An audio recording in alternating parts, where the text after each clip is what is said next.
ایک ملازم آفس میں بیٹھا رو رہا تھا۔ اسی وقت افسر آ گیا اور ملازم سے پوچھا، کیوں رو رہے ہو؟ ملازم، سر مجھے بیوی نے مارا ہے۔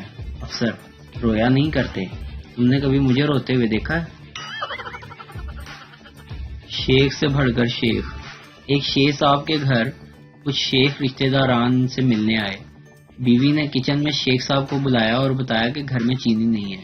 شیخ صاحب نے بیوی سے کہا، پتی دودھ ہمیشہ کی طرح کم اور پانی زیادہ ڈال کر چائے بناؤ، باقی میں سنبھال لوں گا۔ بیوی نے مہمانوں کو چائے پیش کی تو شیخ صاحب نے کہا، اس میں سے ایک کپ میں چینی نہیں ہے، وہ جس کے حصے میں آئے، ہم سب کل بیوی بچوں کے ساتھ ان کے گھر میں مہمان ہوں گے۔ سب رشتہ داروں نے انتہائی خاموشی سے چائے پی لی، جبکہ ایک نے تو یہ بھی کہا، میرے کپ میں چینی بڑی تیز ہے۔ بچے کو ماں سے بڑی مار پڑی، وہ بہت رویا۔ تب آپ آفس سے گھر آیا تو بچے کا موڈ خراب دیکھ کر پوچھا، بیٹا کیا ہوا ہے؟ بچہ، بس اب میں تمہاری بیوی کے ساتھ نہیں رہ سکتا، مجھے اپنی بیوی چاہیے۔ رات کے 3 بجے تھے۔ کھٹکے سے روبینہ کی آنکھ کھل گئی، دیکھا تو چہرہ چھپائے پستولیں تانے 4 ڈاکو کھڑے تھے۔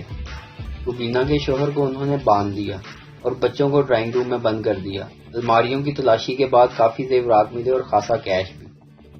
پھر ایک ڈاکو نے کہا، امریکہ سے 1.25 لاکھ کا جو آئی فون تیرے بھائی نے بھجوایا ہے وہ کہاں ہے؟ اور سالگرہ کے موقع پر جو تمہارے شوہر نے تمہیں ہیرو کا ہار تحفے میں دیا ہے وہ بھی فٹافٹ نکال دو ورنہ گولی مار دوں گا۔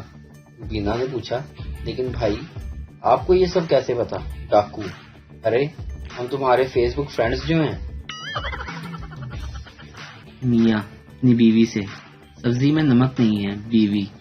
وہ کیا ہے نا، سبزی تھوڑی جل گئی تھی۔ میاں، سبزی میں نمک کیوں نہیں ڈالا؟ بیوی بڑے بھولے پن سے بولی، وہ کیا ہے نا، ہم خاندانی لوگ ہیں، جلے پر نمک نہیں چھڑکتے۔